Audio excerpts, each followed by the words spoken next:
Hello दोस्तों, नमस्कार। English literature UPTGT के एक और नए वीडियो में आपका स्वागत है।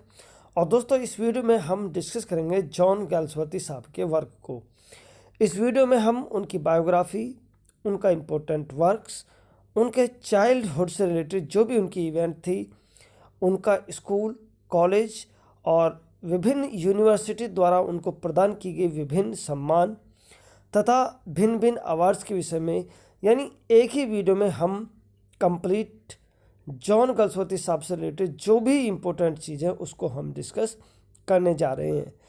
तो दोस्तों, अगर आप चाहते हैं इस वीडियो का आनंद लेना तो कॉपी पेन उठा लीजिए और साथ के साथ एक एक पॉइंट को नोट करते हुए चलें। ये छोटा सा सुझाव था मेरा आपके लिए। अब शुरू करेंगे अपनी वीडियो को। और दोस्तों, सबसे पहले इनकी फैमिली पर हम नज़र डालेंगे। इनकी फैमिली में दोस्तों इनके पेरेंट्स, और इनके पेरेंट्स में दोस्तों इनके फादर का नाम भी जॉन गैल्सवर्दी था, जो कि एक सॉलिसिटर थे। सॉलिसिटर बोले तो दोस्तों एक लायर थे। इनकी माता थी दोस्तों ब्लैंसी बेली। इनकी वाइफ का नाम था दोस्तों अडा नेमसिस पियर्सन कूपर, जिससे इन्होंने 23 सितंबर 1905 में शादी की थी। और दोस्तों, जो इनकी वाइफ थी वो इनके कजिन जो मेजर आर्थर गैल्सवर्दी थे, ये उनकी वाइफ थी। और इससे जो है 1895 में इनका जो है अफेयर स्टार्ट हुआ। तो इसको भी हम आगे जानेंगे। फिलहाल में अगले पॉइंट पे चलते हैं और यहाँ से हम डिटेल्ड स्टडी इनके विषय में करने जा रहे हैं, जैसा कि आप सब रेगुलर जो है डिमांड करते हैं कि डिटेल्ड वीडियो बनाएं। दोस्तों, जॉन गैल्सवर्दी साहब का जन्म हुआ था 14 अगस्त 1867 में। इनका जो दोस्तों बर्थ पैलेस था वो था किंगस्टन हिल अपॉन टेम्स, सरे, इंग्लैंड में इनका जन्म हुआ था। 31 जनवरी 1933 को इनकी डेथ हो गई। और जिस समय इनकी डेथ हुई थी दोस्तों, इनकी एज उस समय 65 ईयर्स थी। और इनकी जो डेथ हुई थी दोस्तों वो लंदन यानी कि इंग्लैंड में हुई थी। ठीक है, नेक्स्ट पॉइंट दोस्तों जानेंगे 1881 से और 1886 के बीच में दोस्तों इन्होंने जो है हैरो स्कूल को ज्वाइन किया था, जहाँ से इन्होंने अपनी प्रारंभिक जो एजुकेशन थी उसको गेन किया। उसके बाद में इन्होंने जो है इंग्लैंड का ही जो ऑक्सफोर्ड में न्यू कॉलेज था दोस्तों उसको ज्वाइन किया, जहाँ से इन्होंने जो है लॉ की डिग्री या लॉ की जो एजुकेशन थी उसको प्राप्त किया। अगली डेट दोस्तों हमारी होगी 1891। बिल्कुल डेट वाइज हम एक सिरे से स्टडी करने जा रहे हैं, तो दोस्तों मज़ा बहुत ज़्यादा आने वाला है आपको इस वीडियो में। तो 1891 में दोस्तों उन्होंने जो है 2 साल के वर्ल्ड टूर पर वो जो है गए।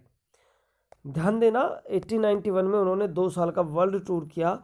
और इस वर्ल्ड टूर में दोस्तों उन्होंने कनाडा, ऑस्ट्रेलिया, एशिया और साउथ सी जैसी जो है पैलेस का जो है भ्रमण किया। और वहाँ पर जो है इन्होंने काफ़ी समय बिताया।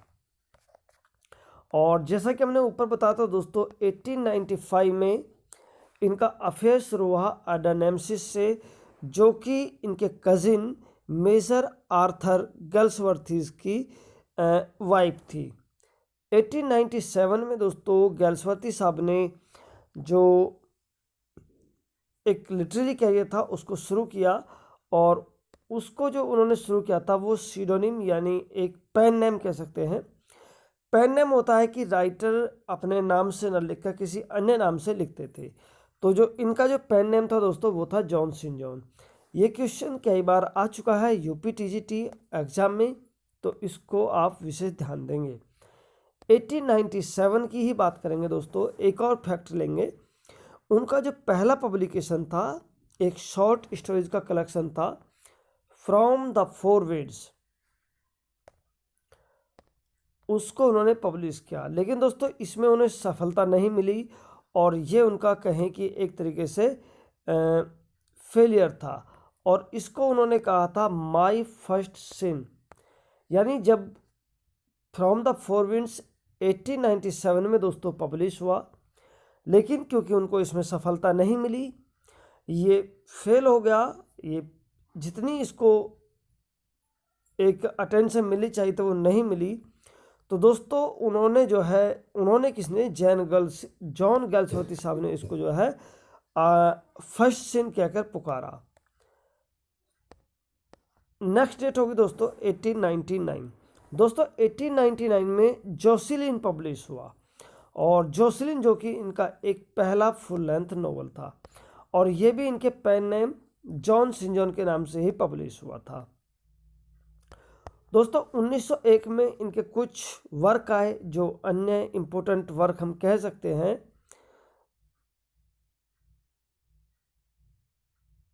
किससे, जो इनका जो सीडोनिम था जॉन सिंजॉन, उसके नाम से जो अन्य वर्क था इसका, तो उसमें था ए मैन ऑफ डेवन जो कि नोवेल था, ए नाइट नोवेल था, द साइलेंस फिक्शन था, और सेल्वेशन ऑफ फोरसाइट जो कि एक नोवेल था। दोस्तों 1904 में उन्होंने जो है अपने पेन नेम को गिव अप कर दिया और अपने ओरिजिनल नेम के साथ में लिखना प्रारंभ किया। उसके बाद में दोस्तों उनका जो 1904 में ही आइलैंड फेरिसेस जो एक नोवेल था वो आया, और उसको इन्होंने अपने खुद के नाम से लिखा। उसके बाद में दोस्तों 1906 में इन्होंने सिल्वर बॉक्स को पब्लिश किया, और सिल्वर बॉक्स जो था दोस्तों इनका पहला, यानी ये कहें कि पहला सक्सेसफुल प्ले दोनों थे। यानी जो पहला प्ले था वो भी इनका सिल्वर बॉक्स था, और जो पहला सक्सेसफुल प्ले था जिससे इनको एक राइटर के रूप में दोस्तों काफ़ी अटेंशन प्राप्त हुआ उसके बाद में, तो वो था सिल्वर बॉक्स। दोस्तों 1906 में ही मैन ऑफ प्रॉपर्टी इनका पब्लिश हुआ था, जो मतलब 1906 में अर्लियर अगर बात करें, अर्लियर जो बिगिनिंग थी वर्ष की, तो उसमें इनका सिल्वर बॉक्स पब्लिश हुआ, और उसके बाद में जो है इनका जो है the man of property publish हुआ। और दोस्तों मैन ऑफ प्रॉपर्टी जो नोवेल था इनका, वो एक ऐसा नोवेल था जिससे इनको एक नोवेलिस्ट के रूप में नई दिशा मिली, और मैन ऑफ प्रॉपर्टी ने दोस्तों दुनिया को जो है द फोरसाइट सागा जो इनका मास्टरपीस माना जाता है दोस्तों, उससे पब्लिक को इंट्रोड्यूस कराया। यानी उससे जो है वर्ल्ड को मैन ऑफ प्रॉपर्टी के द्वारा जो वर्ल्ड था वो फोरसाइट सागा से इंट्रोड्यूस हुआ। दोस्तों 1910 में उन्होंने पब्लिश किया था जस्टिस, और जस्टिस जो कि काफ़ी इनका एक कहें कि क्राइम प्ले है, जिसमें गरीब फाल्डर नाम का एक करेक्टर होता है, और वो हनीवुल रथ जो एक विवाहित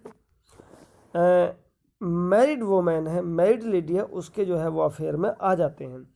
तो ये जो स्पेशली दोस्तों फोकस करता है, लाइट डालता है, ये जो पावर्टी है और क्लास अनजस्टिस है, यानी पावर्टी और क्लास इनजस्टिस पर जो दोस्तों ये एक प्रकार से लाइट डालता है, फोकस करता है कि किस प्रकार से जो गरीब के लिए न्याय कुछ और होता है और अमीर के लिए न्याय जो है कुछ और होता है, तो वो स्पेशली इस चीज़ को दर्शाता है।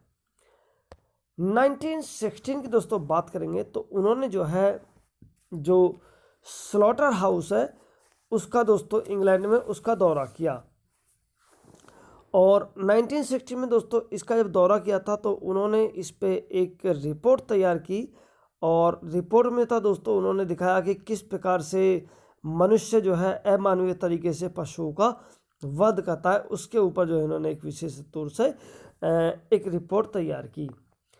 1917 में दोस्तों उन्होंने जो है नाइटहुड की जो उनको उपाधि थी उसको रिफ्यूज़ कर दिया, और यहाँ पर बहुत ज़्यादा कन्फ्यूजन दोस्तों रहता है, कोई किसी बुक में 1918 है तो किसी बुक में 1919 भी है, लेकिन मेरे अनुसार दोस्तों दोनों ही गलत हैं, और जो उन्होंने जो सही करेक्ट डेट होगी जहाँ उन्होंने नाइटहुड की उपाधि को रिफ्यूज़ किया था, तो वो डेट थी दोस्तों 1917, और उन्होंने उसको ये कहकर जो है रिफ्यूज़ किया था कि राइटिंग ही अपने आप में इसका रिवार्ड है। 1921 में दोस्तों बात करेंगे तो उनको जो है जो PEN एक इंटरनेशनल बॉडी है तो उसका जो है फर्स्ट प्रेसिडेंट इनको नियुक्त किया गया। अगर PEN के फुल फॉर्म की दोस्तों बात करेंगे तो हम पोइट्स, प्लेराइट, एसेइस्ट और नोवेलिस्ट, ये दोस्तों इसकी फुल फॉर्म हो जाती है। उसके बाद में दोस्तों उनको 1929 में ऑर्डर ऑफ मेरिट के जो उपाधि थी उससे नवाजा गया। 1932 में उनको नोबेल पुरस्कार दिया गया लिटरेचर के लिए, लेकिन उन्होंने जो इसकी धनराशि थी उसको डोनेट कर दिया था एक ट्रस्ट के लिए, और जो PEN क्लब था दोस्तों उसके डेवलपमेंट के लिए जो है उन्होंने इसकी जो प्राइज राशि थी उसको डोनेट कर दिया। 1933 जैसे कि हमने बताया था 31 जनवरी 1933 को 65 एज में दोस्तों ये जो है इस दुनिया से चले गए। और दोस्तों उनका जो मतलब मृत्यु का कारण था वो था ब्रेन ट्यूमर। इनकी मृत्यु थी दोस्तों लंदन में, जो इनका घर था जिसका नाम था ग्रोव लोज, और वो कहाँ पर स्थित था दोस्तों, वो हैम्पशीर में स्थित था। अगर ये बात करें कि इनको कहाँ बैरी किया गया, कहाँ दफनाया गया, तो आप ध्यान रखना, he was not buried but he was cremated, यानी उनका जो है दाह संस्कार किया गया था, और उनकी जो एसेज थी दोस्तों उसको हवा में जो है बिखेर दिया गया था। अगर ये कहें कि जो भारत के पहले प्रधानमंत्री रहे हैं पंडित जवाहरलाल नेहरू, तो उन्हीं की जैसी कुछ इनकी इच्छा थी कि इनके मरने के बाद में इनको दफना ना जाए, इनका दाह संस्कार किया जाए और इनकी राख को जो है हवा में बिखेर दिया जाए, या फिर किसी भी जो है धार्मिक पर्पज या किसी भी स्मृति के रूप में इनकी जो राख है उसको रखा ना जाए, एसेज को रखा ना जाए। दोस्तों 1912 में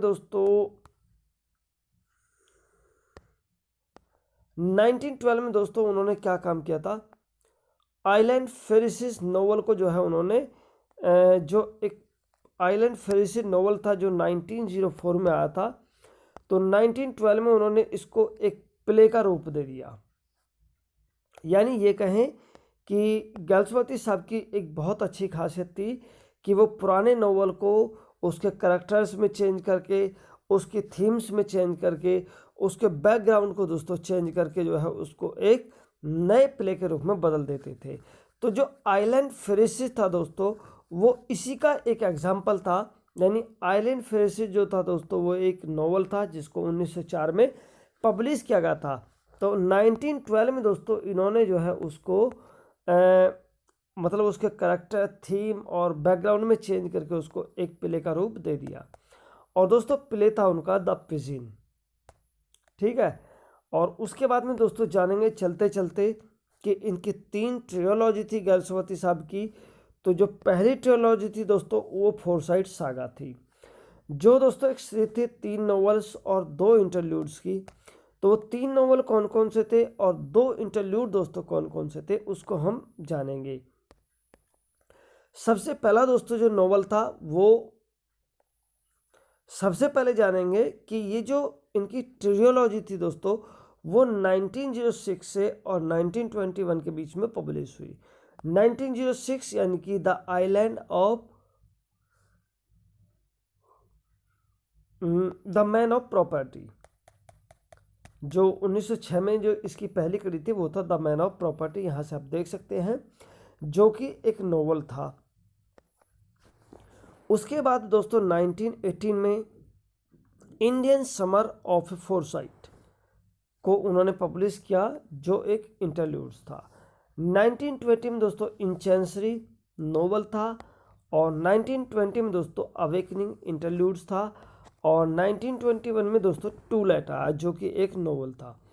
तो इस तरह से आप देख सकते हैं पहली जो ट्रिलॉजी थी उसका जो एक सीक्वल था वो था फोरसाइट सागा, यानी जो 1922 में पब्लिश हुआ, और उसके अंदर 3 नोवेल्स और 2 इंटरल्यूड्स की ये सीरीज थी।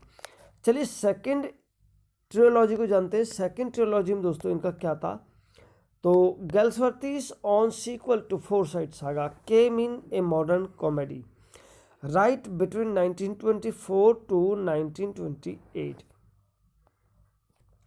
अर्थात जो फोरसाइट सागा का सीक्वल था वो एक मॉडर्न कॉमेडी के रूप में आया, जिसको उन्होंने 1924 से 1928 के बीच में लिखा था। 1924 में दोस्तों उन्होंने लिखा था द वाइट मंकी, एक नोवेल था। ए साइलेंट वूइंग इंटरल्यूड्स था। 1927 में दोस्तों उन्होंने लिखा था द सिल्वर स्पून, जो कि एक नोवेल था। और पासर्स बाय दोस्तों इंटरल्यूड्स था। द स्वान सॉन्ग एक नोवेल था और इनकी पब्लिकेशन डेट भी आप देख सकते हैं। ठीक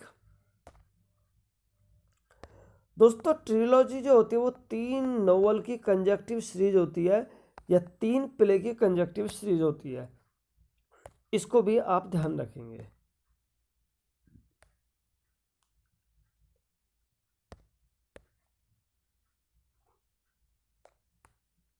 और जो लास्ट और दोस्तों थर्ड ट्रिलॉजी इनकी होगी वो होगी एंड ऑफ द चैप्टर, जिसमें पहला नोवेल था दोस्तों इनका मैन इन वेटिंग, दूसरा नोवेल था दोस्तों फ्लोरिंग विल्डरनेस, और थर्ड नोवेल था दोस्तों ओवर द रिवर, जिसको जो है हम वन मोर रिवर के नाम से भी जानते हैं।